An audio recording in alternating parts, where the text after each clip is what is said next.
Good morning बच्चों। आज हम पढ़ेंगे भौतिक विज्ञान का चैप्टर नंबर 10 प्रकाश या लाइट। ये आपके भौतिक विज्ञान का पहला चैप्टर है जो आपके विज्ञान का भाग है। जैसा कि हम सभी जानते हैं कि विज्ञान में 3 पार्ट्स होते हैं। पहला रसायन विज्ञान है जो आपके 5-6 चैप्टर है, उसके बाद में भौतिक विज्ञान जीव विज्ञान है, उसके बाद में भौतिक विज्ञान है। तो हम लोग जो आज चैप्टर पढ़ेंगे लाइट प्रकाश, यानी कि ये हम लोग भौतिक विज्ञान का 10th चैप्टर पढ़ रहे हैं। अब ये बताना चाहती हूँ मैं आपको, जैसा कि इसके नाम से आप देख ही सकते हैं प्रकाश। प्रकाश क्या हो सकता है? पहले तो आप ये सोचिए, क्या हम जो डेली यूज में हम सोचते हैं वही है ये प्रकाश? मतलब लाइट जलाना, जैसे कि अंधेरा कमरा है, हम आए, हमने लाइट ऑन कर ली और लाइट हो गई, यानी कि प्रकाश फैल गया। तो क्या यही हम प्रकाश की बात कर रहे हैं? जी हाँ, हम लोग इसी प्रकाश की बात कर रहे हैं। लेकिन जो हमने दैनिक जीवन में प्रकाश पढ़ा है, क्या ये प्रकाश और वो प्रकाश एक है तो एक ही, लेकिन इनके जो अंतर है वो हम आपको बताएंगे। इनमें क्या अंतर है जो हमें पता ही नहीं है। सबसे पहले हम बात करते हैं प्रकाश के स्रोत की। प्रकाश का स्रोत सबसे बड़ा होता है सूर्य, जो कि प्राकृतिक स्रोत है। उसके बिना, उसके अलावा कोई भी सबसे बड़ा, इतना बड़ा स्रोत प्राकृतिक नहीं है। इसके बाद में कोई जो दूसरे स्रोत होते हैं वो प्राकृतिक नहीं है, वो मानव निर्मित है, वो सब हमने बनाए हैं। जैसे कि आपने देखा अपने घर में टॉर्च है, मोमबत्ती है, लैंप है, बल्ब है, एलईडी लाइट है, ये सारे जो स्रोत है प्रकाश के वो सारे मानव निर्मित होते हैं। सिर्फ प्राकृतिक एक ही स्रोत है, वो है सूर्य। तो सबसे पहले हम बात करते हैं, क्या किसी चीज को देखने के लिए हमें आंखों की जरूरत होती है? आप सोचिए, अगर हम कहें हमारी आंखें सही हैं, स्वस्थ हैं और वो अच्छी तरह से देख रही हैं, तो क्या हम सिर्फ आंखों के द्वारा देखते हैं? सोचिए थोड़ा सा। नहीं, हम आंखों के द्वारा नहीं देख सकते। अगर हमारी आंखें स्वस्थ हैं फिर भी हमें नहीं दिखाई दे सकता बिना प्रकाश के। अब कैसे? चलिए एक हम इसके लिए एग्जाम्पल करते हैं। देखिए, हम मानते हैं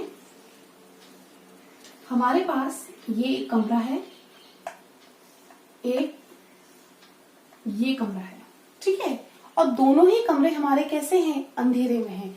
ना यहाँ पे लाइट है, नो लाइट।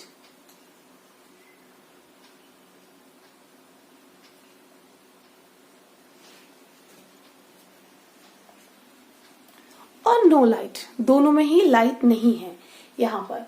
अब हम ये देखेंगे, यहाँ पर कोई एक आदमी है। मेरी ड्राइंग ज्यादा अच्छी नहीं है, बस मैं समझाने के लिए आपको बता रही हूँ। और यहाँ पर कोई वस्तु है। चलिए हम आपका फोन ही ले लेते हैं, जो आजकल सबको बहुत ज्यादा प्यारा रहता है, सबके हाथों में लगा रहता है। ये हमारा फोन है। तो अब ये देखिए, यहाँ पर एक आदमी है और यहाँ पर एक आदमी, वो फोन है आपका, दोनों में कोई भी लाइट नहीं है। एक बात और, यहाँ पर भी कांच की दीवार लगी हुई है और यहाँ पर भी कांच की दीवार लगी हुई है, यानी कि यहाँ से अगर हम यहाँ देखना चाहें तो देख सकते हैं। तो पहली बात बताइए, जब यहाँ लाइट नहीं है, यहाँ लाइट नहीं है, तो क्या आप फोन देख पाएंगे? नहीं देख पाएंगे, नहीं देख पाएंगे। ठीक है, यानी कि क्या हुआ पहला पॉइंट हमारा? प्रकाश नहीं है यहाँ पर, और यहाँ पर भी प्रकाश नहीं है। आपने वस्तु देखी? नहीं देखी। ठीक है, अब बात करते हैं हम दूसरे पॉइंट की। यहाँ लाइट है, ठीक है, प्रकाश है, यहाँ पर प्रकाश नहीं है, इस कमरे में प्रकाश नहीं है। यहाँ पे तो प्रकाश है लेकिन यहाँ पे नहीं है, तो क्या वस्तु देख पाएंगे? सोचिए, यहाँ पर मैं जहां हूं, यहाँ पर, वहां पे प्रकाश है और यहाँ पे प्रकाश नहीं है, तो क्या आपको अंधेरे में कोई चीज दिखाई देगी रखी हुई? नहीं दिखाई देगी, नहीं दिखाई देगी। तीसरे पॉइंट पर आते हैं। यहाँ पर प्रकाश है और यहाँ पर भी प्रकाश है। यहाँ पर भी प्रकाश है, यहाँ पर भी प्रकाश है। क्या आपको वस्तु दिखाई देगी? मोबाइल दिखाई देगा? हाँ, आपको मोबाइल दिखाई देगा। क्यों? क्योंकि अब उस वस्तु पे क्या पड़ रहा है? प्रकाश पड़ रहा है, तो आपको फोन दिखाई देगा। ठीक है, अब बात करें फोर्थ पॉइंट की। यहाँ पे प्रकाश नहीं है और यहाँ पे प्रकाश है। हम अंधेरे में हैं और वस्तु हमारी उजाले में है, अंधेरे में नहीं है, तो क्या हमें वस्तु दिखाई देगी? सोचिए, मैं तो अंधेरे में खड़ी हूँ, ठीक है, या आप अंधेरे में खड़े हैं और कहीं दूर एक वस्तु पे प्रकाश पड़ रहा है, तो क्या आपको वो वस्तु दिखाई देगी? हाँ, हमें वो वस्तु दिखाई देगी। तो देखिए, यहां से आपने क्या देखा? प्रकाश यहां होना जरूरी है या यहां वस्तु के ऊपर? प्रकाश वस्तु के ऊपर होना जरूरी है। जब तक प्रकाश वस्तु के ऊपर नहीं पड़ा तब तक हमें वो वस्तु दिखाई नहीं दे रही थी। जैसे ही प्रकाश वहां पड़ा हमें वस्तु दिखाई देने लगी। जब तक वस्तु हमारी अंधेरे में थी तब तक हमें वस्तु नहीं दिखाई दे रही थी, और जैसे ही हमारी वस्तु पे प्रकाश आया हमें हमारी वस्तु दिखाई देने लगी। इसका क्या मतलब हुआ? इसका मतलब हुआ कि हमें कोई भी वस्तु देखने के लिए स्वस्थ आंखें ही नहीं चाहिए, प्रकाश भी चाहिए। तो देखने के लिए क्या चीज चाहिए? हम कहते हैं कि आंखें नहीं, प्रकाश भी चाहिए। देखने के लिए दो चीज इंपॉर्टेंट होती हैं, वस्तु, प्रकाश, और आंखें, स्वस्थ आंखें। ठीक है, अब मैं आपको दूसरी बात, एक और बात बताऊंगी। ये जो प्रकाश किसी वस्तु पे पड़ता है और हमें वो चीज दिखाई देने लगती है, ये असल में होता क्या है? ठीक है, देखिए, ये आपका अंधेरा कमरा था, यहाँ पे कोई भी प्रकाश नहीं पड़ रहा था। जैसे ही यहाँ पे कहीं से भी कोई भी प्रकाश की किरणें आई, वस्तु ने तुरंत ही उनको क्या किया? परावर्तित कर दिया और हमें वो चीज दिखाई देने लगी। असल में हुआ ये था, हमें वस्तु इसलिए नहीं दिखाई दी क्योंकि वहां प्रकाश था, हमें वस्तु इसलिए दिखाई दी क्योंकि प्रकाश की किरणें वस्तु पे पड़ी। प्रकाश की कहीं से भी कोई प्रकाश आया, वो वस्तु पे पड़ा और वस्तु ने उसको परावर्तित कर दिया, तो हमें वस्तु ने, हमारी आंखों ने उस वस्तु को देख लिया। ये प्रक्रिया बच्चों इतनी जल्दी होती है कि हमें पता ही नहीं चलता है कि असल में हमें वस्तु दिखाई कैसे दे गई। एकदम नैनो सेकंड्स के अंदर हो जाती है प्रक्रिया, लेकिन हमें कोई भी वस्तु दिखाई सिर्फ इसी वजह से देती है क्योंकि प्रकाश पे क्या होता है? परावर्तन का गुण होता है। प्रकाश में अगर परावर्तन का गुण नहीं होता तो हमें वस्तु नहीं दिखाई देती। प्रकाश में परावर्तन का गुण होता है, इसी वजह से हमें वस्तु दिखाई देती है। अब हम बात करते हैं परावर्तन क्या होता है। हाँ, तो अब हम बात करेंगे कि हमें वस्तुएं दिखाई दे रही थी। अब देखिए, एक एग्जाम्पल और मैं आपको देती हूँ। जैसे कि अगर ये यहाँ पर कोई व्यक्ति खड़ा हुआ है और ये उसकी आंख है। मैंने पहले बताया मेरी ड्राइंग ज्यादा अच्छी नहीं, बस आप समझ लीजिए, ठीक है। और ये कोई एक पेड़ है, तो ये पेड़ हमें ऐसे ही दिखाई दे जाएगा? नहीं दिखाई देगा। जब तक कि इस पेड़ पर कहीं से प्रकाश की किरणें नहीं आएंगी और वो रिफ्लेक्ट होके हमारे आंखों पे नहीं आएगी, तब तक हमें पेड़ नहीं दिखता है। ठीक है, जब तक प्रकाश की किरणें इस पे पड़ेंगी नहीं वस्तु पर, तब तक हमें कोई भी वस्तु दिखाई नहीं देती है। वो पेड़ बड़ा हो या पेड़ छोटा हो या कोई भी वस्तु छोटी हो या बड़ी हो, हमें वो तभी दिखाई देती है। अब देखिए, प्रकाश मैंने आपको पहले अभी बता दिया था कि प्रकाश दो तरीके के स्रोत हैं उसके, एक तो प्राकृतिक स्रोत है और एक मानव निर्मित स्रोत है। प्राकृतिक स्रोत में क्या आता है? सूर्य सबसे बड़ा एग्जाम्पल है सूर्य का। दूसरे आप एग्जाम्पल ले सकते हो चंद्रमा। लेकिन क्या आपको पता है, चंद्रमा भी प्रकाश से ही ऊर्जा अपने आप में ग्रहण करके हमें देता है। जो चंद्रमा में ऊर्जा हम देखते हैं कि चंद्रमा भी सफेद सा है, वो भी रोशनी दे रहा है, वो चंद्रमा की खुद की ऊर्जा नहीं होती है, वो प्रकाश से ली हुई ऊर्जा। तो हमने क्या देखा कि प्रकाश हमें किस किस चीजों से मिल सकता है? दो चीजों से। एक तो उसका प्राकृतिक स्रोत होता है और दूसरा उसका मानव निर्मित स्रोत है, जो हम लोगों ने बनाया होता है, हमारे साइंटिस्ट ने बनाया होता है। तो जो प्राकृतिक स्रोत होता है उसमें सबसे बड़ा स्रोत क्या होता है? सूर्य और चंद्रमा और तारे, और तो नहीं होते। अब जो हम बात करते हैं मानव निर्मित स्रोत की, उसमें आप कुछ भी ले सकते हैं। आप लाइट ले सकते हैं, एलईडी बल्ब ले सकते हैं, मोबाइल की टॉर्च ले सकते हैं, आप लैंप ले सकते हैं, मोमबत्ती ले सकते हैं, दीपक ले सकते हैं, माचिस ले सकते हैं। जहां से भी आपको स्रोत मिलता है, मतलब ऊर्जा मिलती है, प्रकाश मिलता है, वही उसका ऊर्जा का स्रोत हो जाएगा, प्रकाश का स्रोत हो जाएगा। चलिए अब देखिए हम बात करते हैं प्रकाश के गुण की। तो पहले नंबर पे प्रकाश का क्या गुण होता है? प्रकाश हमेशा सीधी रेखा में चलता है। प्रकाश कहाँ चलता है? सीधी रेखा में। अब ये कैसे हम सिद्ध करेंगे कि प्रकाश सीधी रेखा में चलता है? देखिए ये हम एक एग्जाम्पल से लेंगे।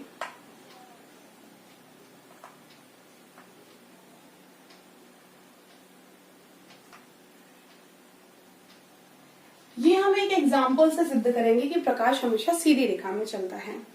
इसके लिए हम क्या करेंगे? देखिए मैं अभी लाइट बंद करूंगी तो आपको अच्छे से दिखाई देगा। हो चुका है, मैंने लाइट बंद कर दी है और मैं अपनी टॉर्च ले रही हूँ मोबाइल की। और देखिए मेरी टॉर्च बोर्ड पे जा रही है, बिल्कुल सीधी जा रही है, कोई अवरोध नहीं आ रहा है। अब देखिए जैसे मैं इसमें कंघा लेकर आती हूँ यहाँ पर कॉम, तो ये देखिए क्या प्रकाश इस पे छाया बन रही है? देखिए छाया बन रही है। जैसे ही आपने बीच में कोई भी चीज रख दी तो प्रकाश क्या कर रहा है? इसको रिफ्लेक्ट कर रहा है। ये देख रहे हैं आप बोर्ड पे भी देख सकते हैं, इसकी छाया आ गई। छाया आने का मतलब क्या है कि प्रकाश सीधी रेखा में गमन करता है।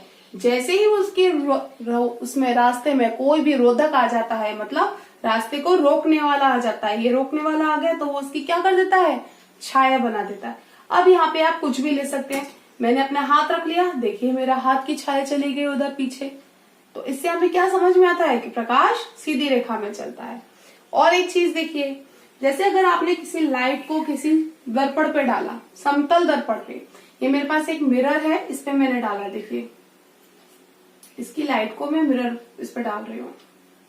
ये देखिए यहां मैंने डाला है, ये क्या हुआ? ये प्रकाश का परावर्तन इस पे पड़ा है।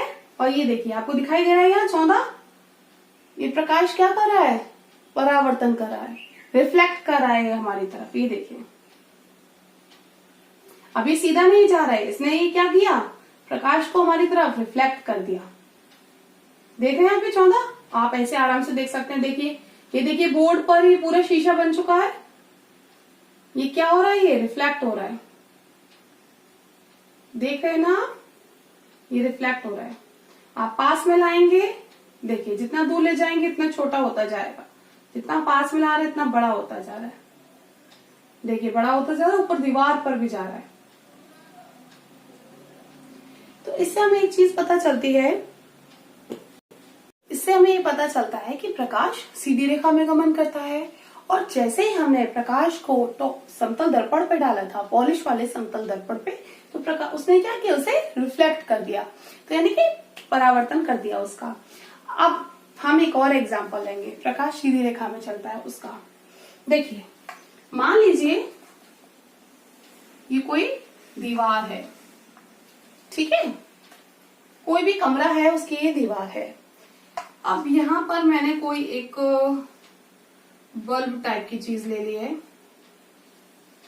जो ये जल रहा है, तो ये इधर देगा अपना प्रकाश।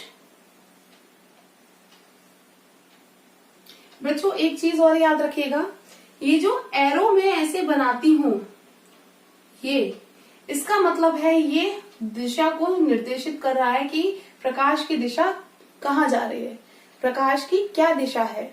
इधर जा रही है मतलब प्रकाश इधर जा रहा है, ऐसे बना रही हूं एरो मतलब प्रकाश इधर जा रहा है। ठीक है, ये चीज आपको याद रखनी है कि ये जो एरो है वो प्रकाश की दिशा को निर्देशित करता है, बताता है कि प्रकाश इधर जा रहा है। तो अभी हमारा प्रकाश यहाँ जा रहा है, तो आप ये देख रहे हैं ये दीवार पे जा रहा है हमारा प्रकाश, ठीक है। लेकिन अगर मैंने यहाँ पर बीच में कहीं भी कोई लकड़ी का गुटका सा रख दिया, यहाँ पर लकड़ी का गुटका रख दिया, तो प्रकाश यहां से वापस लौट जाएगा, रिफ्लेक्ट हो जाएगा, और यहां पर क्या आएगी उसकी परछाई, बड़ी इसी लकड़ी के गुटके की परछाई आएगी। ऐसा आपने देखा होगा अक्सर करके। कभी आप ऐसा एग्जाम्पल खुद भी कर सकते हैं कि कोई आप बल्ब ले सकते हैं, मोमबत्ती ले सकते हैं, दीपक ले सकते हैं और एक अंधेरा कमरा ले सकते हैं, और बीच में आप कोई भी इधर दीवार ले लिया आपने, बीच में आपने कोई भी कागज लगा दिया, कुछ लगा दिया, तो आप ये अपना हाथ ही लगा दिए, जैसे अभी मैंने दिखाया था आपको, तो आपकी हाथ की परछाई उधर जा रही है। तो यही है, देखिए इसकी परछाई उधर जा रही है। मतलब ये हमारा क्लियर है कि प्रकाश क्या है, सीधी रेखा में चलता है। अब हम बात करेंगे प्रकाश के चलने की, जो प्रकाश किस स्पीड से चलता है, उसकी गति क्या होती है।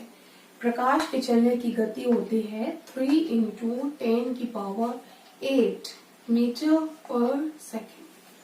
प्रकाश इतना तेज चलता है, 3 × 10⁻⁰ मीटर पर सेकेंड। देखिए इसके बाद तीसरा पॉइंट है, प्रकाश विद्युत चुम्बकीय तरंगों है। कैसी तरंग है, विद्युत चुम्बकीय तरंग है, इसलिए उसके संचरण के लिए हमें किसी माध्यम की आवश्यकता नहीं है। जैसे जल के संचरण के लिए हमें जल तरंग की आवश्यकता है, वायु के संचरण के लिए हमें वायु तरंग की या ध्वनि तरंग की आवश्यकता है। इसी तरीके से प्रकाश के संचरण के लिए हमें किसी भी तरह की संचरण की आवश्यकता नहीं होती। प्रकाश अपने आप ही चलता है, अपने स्वतः माध्यम में चलता है। प्रकाश अभी हमने जैसे देखा ही था, पारदर्शी वस्तुओं का क्या बनाता है, छाया बनाता है। एक गुण इसका ये हो गया, प्रकाश के चलने की चाल हो गई। तो ये हमने अपने कवर कर लिए प्रकाश के गुण। अब हम बात करते हैं प्रकाश के अपवर्तन की और परावर्तन की। तो पहले हम ये बात करते हैं बच्चों कि अपवर्तन होता ही क्या है। ये प्रयोग हम लोग घर में भी करके देख सकते हैं। जैसा कि अब आप इसमें देख रहे हैं कि एक बल्ब है और हमने 3 इसमें गत्ते लगा रखे हैं, गत्ते की शीट है हमारी, उसमें एक छेद कर दिया है। एक तरफ से हम देख रहे हैं तो हमें सिर्फ वो छेद ही से ही दिखाई देगी अपनी वस्तु। अगर हमने एक भी शीट को ऊपर या नीचे कर दिया तो हमें हमारी वस्तु नहीं दिखाई देगी। तो ये प्रयोग आप लोग अपने घर में करके देखने की कोशिश करें, जिससे कि आपको ये भी पता चलेगा कि प्रकाश सीधी रेखा में चलता है।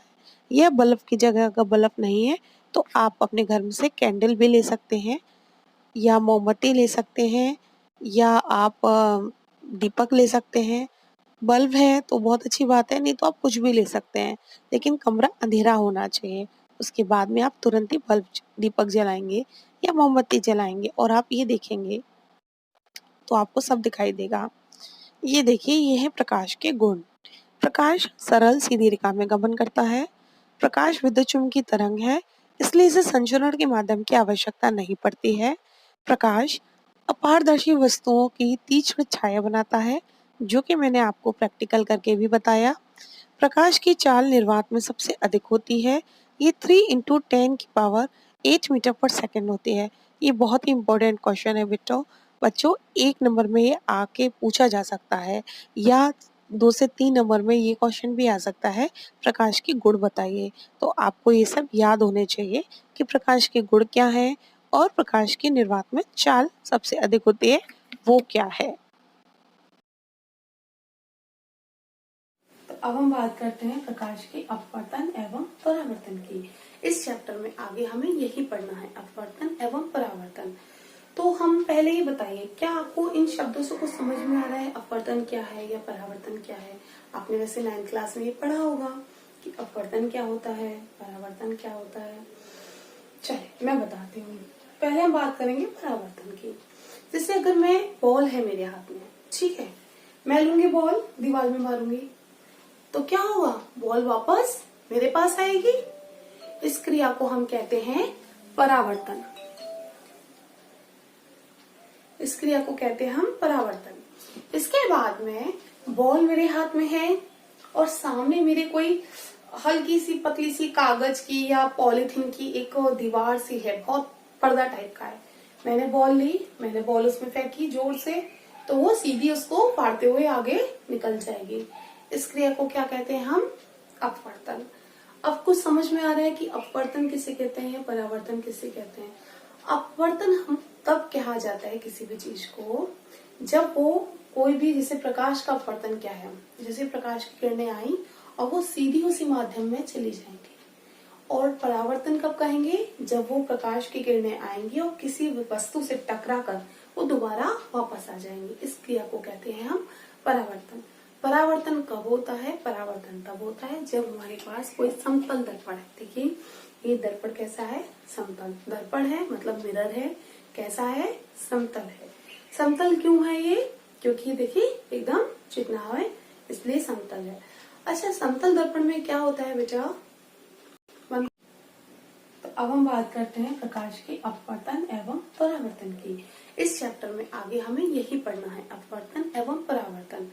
तो हम पहले ही बताइए, क्या आपको इन शब्दों से कुछ समझ में आ रहा है? अपवर्तन क्या है या परावर्तन क्या है? आपने वैसे 9th क्लास में ये पढ़ा होगा कि अपवर्तन क्या होता है, परावर्तन क्या होता है। चलिए मैं बताती हूँ। पहले हम बात करेंगे परावर्तन की। जैसे अगर मैं बॉल है मेरे हाथ में, ठीक है, मैं लूंगी बॉल, दीवार में मारूंगी, तो क्या होगा? बॉल वापस मेरे पास आएगी। इस क्रिया को हम कहते हैं परावर्तन। इस क्रिया को कहते हैं हम परावर्तन। इसके बाद में बॉल मेरे हाथ में है और सामने मेरे कोई हल्की सी पतली सी कागज की या पॉलिथीन की एक दीवार सी है, बहुत पर्दा टाइप का है। मैंने बॉल ली, मैंने बॉल उसमें फेंकी जोर से, तो वो सीधी उसको फाड़ते हुए आगे निकल जाएगी। इस क्रिया को क्या कहते हैं हम? अपवर्तन। अब कुछ समझ में आ रहा है कि अपवर्तन किसे कहते हैं या परावर्तन किसे कहते हैं? अपवर्तन हम तब कहा जाता है किसी भी चीज को जब वो कोई भी, जैसे प्रकाश का अपवर्तन क्या है, जैसे प्रकाश की किरणें आई और वो सीधी उसी माध्यम में चली जाएंगी। और परावर्तन कब कहेंगे? जब वो प्रकाश की किरणें आएंगी और किसी वस्तु से टकरा कर वो दोबारा वापस आ जाएंगी। इस क्रिया को कहते हैं हम परावर्तन। परावर्तन कब होता है? परावर्तन तब होता है जब हमारे पास कोई समतल दर्पण है। देखिए ये दर्पण कैसा है? समतल दर्पण है, मतलब मिरर है। कैसा है? समतल है। समतल क्यों है ये? क्योंकि देखिए एकदम चिकना है, इसलिए समतल है। अच्छा, समतल दर्पण में क्या होता है बेटा? चुका है प्रकाश के परावर्तन की। तो देखिए हमने क्या कहा? समतल दर्पण है, समतल है क्योंकि ये एकदम फ्लैट है। दर्पण है क्योंकि इसके पीछे पॉलिश हो रही है, पॉलिश वो भी उच्च कोटि की पॉलिश। उच्च कोटि की पॉलिश क्या होती है? चांदी की पॉलिश उच्च कोटि की होती है, तो इसके पीछे पॉलिश हो रही है, लेकिन ये चांदी की नहीं है। लेकिन हाँ, उच्च कोटि की जो पॉलिश होती है वो चांदी की पॉलिश होती है। कभी कभी बोर्ड में आ जाता है लिखने के लिए कि उच्च कोटि की पॉलिश कौन सी होती है, तो आपको आंसर करना है चांदी की पॉलिश उच्च कोटि की पॉलिश होती है। इसके पीछे नॉर्मल पॉलिश हो रही है। तो ये दर्पण है, इस पे हम परावर्तन हम देख ही चुके हैं कि जब हमने इस पे टॉर्च मारी थी तो लाइट ऊपर रिफ्लेक्ट होके गई थी, बैक नहीं गई थी, तो वही परावर्तन होता है। अपवर्तन क्या होता है? जब वो लाइट सीधे अंदर चली जाती है, नहीं पीछे चली जाती है, वो अपवर्तन होता है। जैसे पानी का तल अगर आप लेंगे, पानी का तल, उसमें अगर आपने लाइट डालेंगे, टॉर्च, मोबाइल की रोशनी, तो आप क्या देखेंगे? वो प्रकाश का अपवर्तन है, क्योंकि पानी का तल है, उसमें प्रकाश क्या है? रिफ्लेक्ट नहीं करेगा आपको। लेकिन जैसे ही आपने उस बाल्टी में कोई सिक्का डाल दिया, 1 का सिक्का, 2 का सिक्का, या कोई भी सिक्का डाल दिया या मिरर ही डाल दिया ये, तो अब आप उसमें लाइट को दिखाएंगे टॉर्च से, मोबाइल की टॉर्च से, या जो नॉर्मल टॉर्च होती है उससे अगर आप डालेंगे पानी की बाल्टी में लाइट, तो आप ये देखेंगे फिर वो रिफ्लेक्ट करेगी, मतलब परावर्तन करेगी। अब वो चांदी के वो जो सिक्का है आपका या जो दर्पण है आपका, उस पर जब ये लाइट जाएगी, प्रकाश की किरणें जाएंगी, अब वो परावर्तन करके आपको ऊपर रोशनी दिखाई देगी।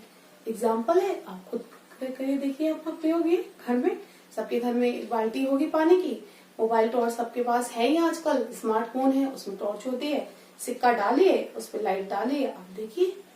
ठीक है, चलिए अब हम प्रकाश के परावर्तन के नियम की बात करते हैं। प्रकाश के परावर्तन के नियम क्या होते हैं और प्रकाश का परावर्तन होता कैसे है? देखिए जैसे कि ये एक हमारा समतल दर्पण है, ये जो डैश डैश में बना रही हूँ बेटा इस लाइन के नीचे, ये हमारे उच्च कोटि की पॉलिश हो रही है।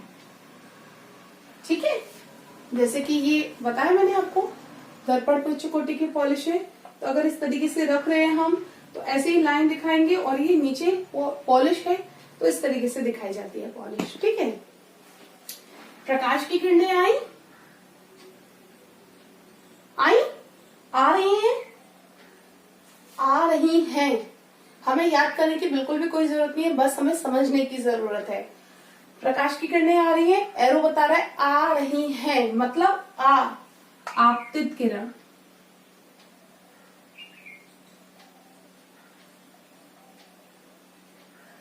कौन सी किरण? आपतित किरण। और समतल दर्पण पे आपने देखा था रिफ्लेक्शन हो गया था, मतलब परावर्तन हो गया था, तो यहां से ये टकरा के वापस लौट जाएंगी, तो एरो ऐसा जाएगा, ऊपर चली गई ना, लौट गई तो एरो ऊपर जाएगा, यानी कि परावर्तन हो गया इसका। परावर्तन तो परावर्तित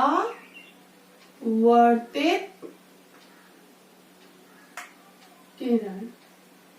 हमें कुछ भी याद नहीं करना है, हमने जो भी प्रैक्टिकल देखा है बस हमें वही दिमाग में भरना है, कुछ याद नहीं करना है।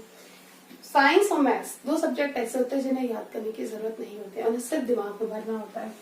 समतल दर्पण था, नीचे चुकोटी की पॉलिश हो रही है, तो आपने स्ट्रेट लाइन की, चुकोटी की पॉलिश की, किरण आपकी आ रही थी, आपतित किरण है क्योंकि आ रही थी, एरो ऐसे बना, यहां से रिफ्लेक्ट हो गई, परावर्तित हो गई, परावर्तन हो गया इनका, यानी कि परावर्तित किरण हो गई, एरो ऐसे बनी। जब हमारी किरणें समतल दर्पण पे आपतित होती हैं, परावर्तित होती हैं, तो यहाँ बीच में हम 90 डिग्री का एंगल बनाते हैं। क्या बनाते हैं हम यहाँ पर? 90 डिग्री का एंगल, और उसे हम डॉट डॉट से बनाते हैं। ये देखिए 90 डिग्री का, 90 का ना समकोण जिसे आप लोग कहते हैं, समकोण, इसे हम लोग हमेशा डॉट से बनाते हैं। तो ये क्या है आपका? लंब बोलते हैं हम लोग, अभिलंब। क्या है? अभिलंब।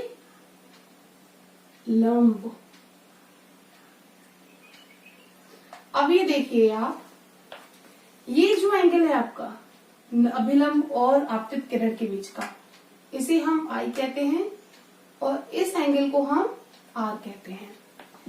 आई जो है वो आपतन कोण है, आपतित किरण और अभिलंब के बीच में बना है, आपतित किरण और अभिलंब के बीच में बना है, तो आपतन कोण। आर और अभिलंब के बीच में बना है, तो परावर्तित किरण है, परावर्तन कोण।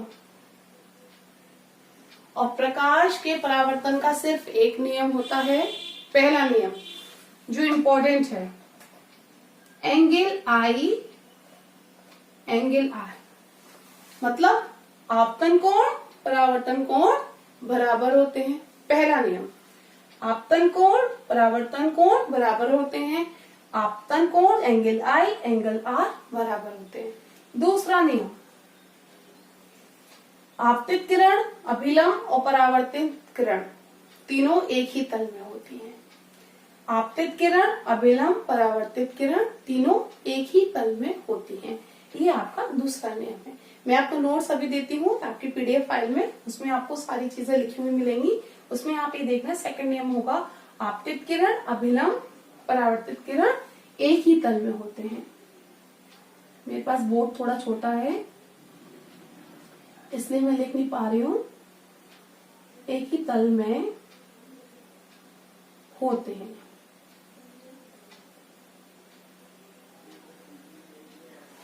ठीक है, ये हमारे प्रकाश के परावर्तन का नियम है, और 10th क्लास बच्चों बोर्ड का आपका एग्जाम है, और ये क्वेश्चन अक्सर करके पूछा जाता है। कभी 2 में पूछा जाता है, तो कभी 4 में या कभी 5 में। एक ऑब्जेक्टिव वगैरह भी इस पे आ जाता है कि I = R, ये सत्य है या असत्य है। ठीक है, तो हम फिर से देखेंगे प्रकाश का परावर्तन का नियम। समतल दर्पण है, समतल दर्पण है, आपने स्ट्रेट लाइन बना दी, पॉलिश हो रही है, आपने पॉलिश कर दी। आपतित किरण है, किरण आ रही है तो आपतित किरण है। रिफ्लेक्ट हुई, परावर्तन हुआ उसका, तो परावर्तित किरण है। आ रही है तो एरो ऐसे है, जा रही है तो एरो ऐसे है। अभिलंब बनाया, अभिलंब हमेशा डॉट से बनाते हैं, 90 डिग्री का एंगल होता है, यहाँ लिख लीजिए 90 डिग्री। इसके बाद में आपतित किरण और अभिलंब के बीच में जो कोण बना है ये आपतन कोण कहलाता है। अभिलंब और परावर्तित किरण के बीच में जो कोण बनता है वो आर परावर्तन कोण कहलाता है। प्रकाश के परावर्तन के 2 नियम हैं, एंगल आई बराबर एंगल आर, आपतन कोण बराबर परावर्तन कोण। दूसरा, आपतित किरण, अभिलंब, परावर्तित किरण तीनों एक ही तल में होते हैं। ठीक है, ये आपके प्रकाश के परावर्तन के नियम हैं और प्रकाश के परावर्तन का चित्र है। अगर आपके क्वेश्चन में लिखने के लिए आता है कभी पेपर में, तो आप इसी तरीके से लिखेंगे। पहले प्रकाश के परावर्तन के नियम लिखेंगे और नीचे उसके चित्र बनाएंगे, जो कि मैंने आपको यहाँ दिखा रखा है। तो अब हम बात करते हैं दर्पण की। कभी आपने अपना चेहरा देखा है शीशे के अंदर? आपने जब अपना चेहरा देखा होगा शीशे के अंदर तो आपको क्या दिखाई देता है? आपको हम ही दिखाई देते हैं। अच्छा, एक बात और नोटिस कीजिएगा, जैसे हम आगे जा रहे हैं तो हम मोटा सा, हमें बड़ा सा चेहरा दिखाई देगा अपना। हम पीछे जाएंगे तो हमें थोड़ा सा दूर से दिखाई देगा कि हम भी शीशे में अंदर थोड़ा दूर से हैं। ऐसा क्यों होता है? कभी सोचा है? नहीं। चलिए अब मैं बताती हूँ। पहली बात तो ये आप हमेशा याद रखिएगा कि दर्पण पे कोई भी प्रतिबिंब बनता है वो हमेशा बराबर और आभासी होता है। आभासी होता है क्योंकि हम उसे पर्दे पर नहीं ले सकते। ये बात आप याद कर लीजिए एक, कि आभासी प्रतिबिंब क्या होता है।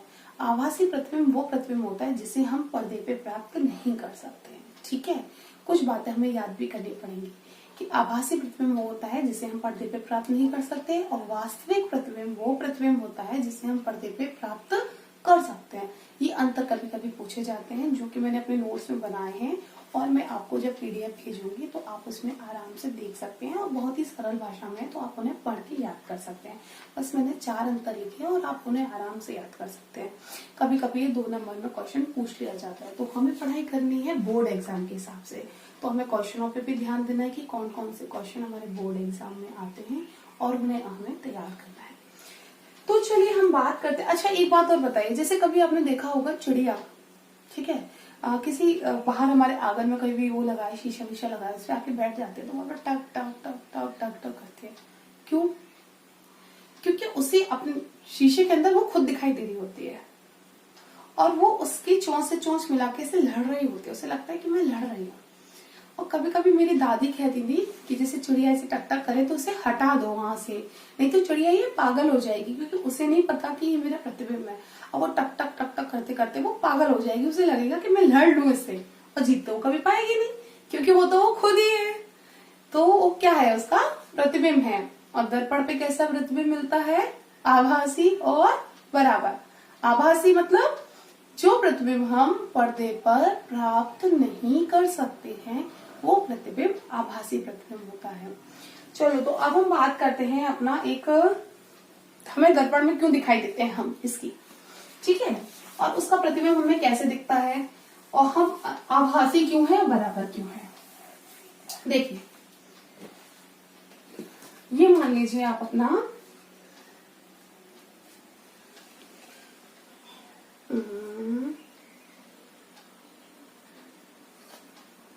दर्पण,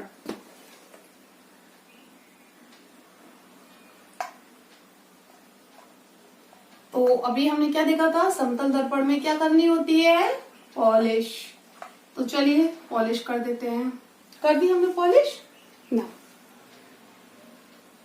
अब ये देखिए, समतल दर्पण हो गया आपका। अभी मान लीजिए ये कोई वस्तु है ए, जहां से हमें क्या मिल रहा है, प्रकाश मिल रहा है। तो ये जो वस्तु है ये ए है, यहां से रिफ्लेक्ट हुआ, आपतित किरण आई, यहां रिफ्लेक्ट हो गई। आई है इसलिए ये एरो है, गई है इसलिए ये एरो है। अभिलंब है ये, अभिलंब। देखिए एक बात और ये याद रखिएगा, अभिलंब मतलब 90 डिग्री का एंगल है। 90 ये बराबर है ना, 90 इधर 90 इधर। तो जिस रास्ते से ये किरण आती है उसी रास्ते से ये वापस हो जाती है। ठीक है, ये आपको याद करना है कि अभिलंब है तो 90 डिग्री का है, तो जिस रास्ते से ये आई है ना, ये उसी रास्ते से वापस हो जाती है। आई भी सीधे और वापस भी हो गई सीधे। ठीक है, इसकी आपतित किरण भी यही है और परावर्तित किरण भी यही है। अब ये देखिए, ये आपका आपतित किरण हो गई, ये परावर्तित किरण हो गया, अभिलंब हो गया। प्रतिबिंब कहाँ है? प्रतिबिंब तो दिखा ही नहीं हमें। चलो, तो अब हम ये मान के चलते हैं प्रतिबिंब यहाँ नहीं बन रहा है, इसलिए ये आई है एंगल, ये आ है। हमें मानते हैं ये हमारी कोई वस्तु थी, तो ये भी हमारा देखिए अभिलंब है, यहीं से प्रकाश आएगा, प्रकाश जाएगा। देखो प्रकाश कहीं से भी आएगा तो हर एंगल से पड़ेगा, मिरर पे हर एंगल से पड़ेगा। ऐसा तो नहीं है कि सिर्फ एक यही लाइन आएगी, यहाँ भी होगी, यहाँ भी होगी, यहाँ भी होगी, यहाँ भी होगी, सब जगह होगी। हम सिर्फ अभी ये दो ले रहे हैं, यहीं से आई यहीं से चली गई। अभी मान के चलते हैं हम कि ये इसे आगे सीधे जाना चाहिए था, ठीक है। ये यहां से परावर्तित होके गई तो हम इसे मानते हैं, मान के चल रहे हैं बेटा हम लोग सब चीज। इसे भी यहां आगे परावर्तित होके ने की बजाय यहां इस पे मिलता हुआ प्रतीत हो रही है। हमें क्या हो रही है? मिलती हुई प्रतीत हो रही है इस बिंदु पे। इसको हमने नाम दे दिया ए डैश। ये हमें क्या मिला? प्रतिबिंब। ये क्या मिला हमें? प्रतिबिंब ए डैश पे। इसको हम नाम दे देते हैं ओ। तो ए ओ बराबर ओ ए डैश बराबर है। और प्रतिबिंब हमें क्या है? हमने सोचा है कि ऐसा हुआ तो क्या हुआ? प्रतिबिंब आभासी। वस्तु का प्रतिबिंब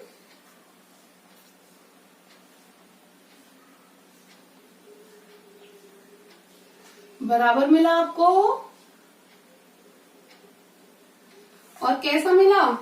पर्दे के पीछे मिला है। इधर हम सोच रहे हैं कि ये लाइन यहाँ काटेगी, यहाँ काटेगी, तो कैसा हुआ? ये आभासी।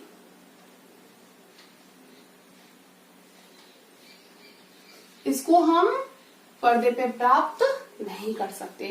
तो इस वजह से देखो हमें ये ए ओ ए बराबर है ओ डैश, इसीलिए हमें हम दर्पण में बराबर की ही हमारी इमेज दिखाई देती है। और देखो ये हमारा मिरर है, हम इतना दूर खड़े हैं तो हमें भी अंदर ही लगता है। हम जब मिरर में फोटो देखेंगे तो हमें लगेगा हम थोड़े से अंदर हैं। कभी देखा है? एकदम बाहर से नहीं दिखते ना, थोड़ा अंदर से दिखते हैं, वो इसी वजह से दिखते हैं। तो अब मेरे ख्याल से आप लोगों को ये क्लियर हो गया होगा कि हमें प्रतिबिंब ये प्रतीत हो रहा है, मिल नहीं रहा है, हमें ये प्रतीत हो रहा है। तो अब मुझे लगता है आप लोगों को ये क्लियर हो गया होगा कि समतल दर्पण पे हमें प्रतिबिंब किस तरीके से प्राप्त होता है और हम किस तरीके से अपने आप को आईने में देख सकते हैं। और समतल दर्पण पे प्रतिबिंब जो हमें प्राप्त होता है उसकी दो प्रॉपर्टीज होती हैं। तो वस्तु प्रतिबिंब के बराबर होता है, वस्तु और प्रतिबिंब क्या है? बराबर होते हैं। और आभासी होता है। आभासी प्रतिबिंब क्या होता है? वो प्रतिबिंब होता है जो कि पर्दे पे प्राप्त हम नहीं कर सकते हैं। अब हमारी कल जो नेक्स्ट क्लास होगी उसमें हम प्रकाश का क्या पढ़ेंगे। हमने समतल दर्पण का तो परावर्तन पढ़ लिया, अब हम पढ़ेंगे, इनका पढ़ने में थोड़ा आराम रहेगा और थोड़ा आप भी किताब में से उसको एक बार देख लेंगे तो आपको समझने में आसानी रहेगी। कल हमको पढ़ेंगे गोली दर्पण। गोली दर्पण दो प्रकार के होते हैं। पहला होता है अवतल दर्पण, दूसरा होता है उत्तल दर्पण। तो अवतल दर्पण क्या होता है? उत्तल दर्पण क्या होता है? आपने कभी देखा है? इसके नाम से देखो आपको पता चल रहा है अवतल। ये इस तरीके की संरचना लिया होता है, मतलब एक कटोरी है आपके पास में, अंदर की जो कटोरी है जैसे हम कुछ रखते हैं उसकी कुछ इसी तरीके की संरचना होती है, जैसे कि कुछ इस टाइप की ना। तो ये हमारा अवतल दर्पण है। इसको उल्टा कर लो कटोरी को ऐसे करके, तो वो हमारा देखिए ये उत्तल दर्पण है, उठा हुआ मतलब उत्तल दर्पण।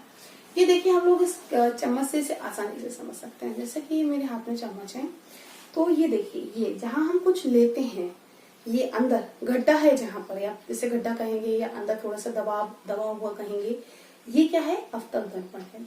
यही पॉलिश यहाँ पीछे हो रही होगी, यहाँ देखिए यहाँ पर, तो ये अवतल दर्पण है। यही हमने उल्टा कर दिया थोड़ा सा, तो ये देखिए ये हमारा उत्तल दर्पण है, उठा हुआ वहां पॉलिश अंदर होगी, तो ये हमारा क्या है? उत्तल दर्पण है। ये अब आप थोड़ा सा आप घर में देखेंगे कि उत्तल दर्पण क्या है, अवतल दर्पण क्या है। इनको एक बार आप बनाएंगे, देखेंगे इनकी पॉलिश कहाँ होती है। इसकी पॉलिश पीछे होती है, इसकी भी पॉलिश यहाँ होती है, ठीक है। फिर इसके बाद में हम लोग कल इनके बारे में पढ़ेंगे कि इन पे जब प्रकाश की किरणें पड़ती हैं तो ये किस तरीके से परावर्तन करते हैं, ठीक है। आपका चैप्टर पढ़ा, इसमें हमने देखा लाइट में प्रकाश क्या होता है, उसकी ऊर्जा के स्रोत क्या होते हैं। इसके बाद हमने प्रकाश के गुण पढ़े, कुछ हमने प्रयोग भी किए, कुछ प्रयोग मैंने आपको घर के करने के लिए भी दिए हैं जिन्हें आप अच्छे से करना, तो आपको थोड़ा सा अच्छा लगेगा अगर आप प्रयोग करेंगे तो। और बहुत ही छोटे से प्रयोग है जिन्हें आपको आराम से घर में सारा सामान मिल जाएगा। इसके बाद हमने प्रकाश का परावर्तन पढ़ा। परावर्तन पढ़ा, हमने समतल दर्पण पे भी प्रकाश का परावर्तन पढ़ा कि प्रकाश का परावर्तन के गुण नियम क्या होते हैं, प्रकाश का समतल दर्पण परावर्तन क्या होता है। फिर हमने थोड़ा सा गोली दर्पण के बारे में पढ़ा कि इसके कितने तरीके के दर्पण होते हैं और उनकी क्या संरचना होती है। उसके बारे में मैंने आपको थोड़ा सा प्रयोग घर पर करने के लिए दिया है। अब मैं आपको अपनी इस वीडियो में सबसे लास्ट में जो दूंगी वो होमवर्क दूंगी, उसकी कुछ इमेजेस में आपको मैं भेज दूंगी और कुछ इस टॉपिक से जो भी हमने आज कवर किया है उससे रिलेटेड क्वेश्चन आंसर मैं आपको भेजूंगी, जिनकी इमेजेस भी मैं आपको भेजूंगी। तो आप लोग उनको कॉपी में कीजिए। आपके घर में जो भी कॉपी हो जो मैंने आपको बनवाई है, आप उसी कॉपी में आगे क्वेश्चन आंसर करते चलिए और उनको थोड़ा याद करते चलिए। ठीक है, गुड आफ्टरनून बच्चों। ये क्वेश्चन आंसर आपके रिलेटेड चैप्टर से हैं जो मैंने आपको भेजे हैं, जिनके मैं आपको इमेजेस भी भेज रही हूँ। इनमें से कुछ लघुत्तरी भी हैं, कुछ दीर्घोत्तरी भी हैं 2 और ऑब्जेक्टिव भी हैं। ये आपके किसी भी रूप में आ सकते हैं। बस आपको चैप्टर याद होना चाहिए तो आप सब कुछ कर सकते हैं। ठीक है, इन्हें आप कॉपी में उतारिए।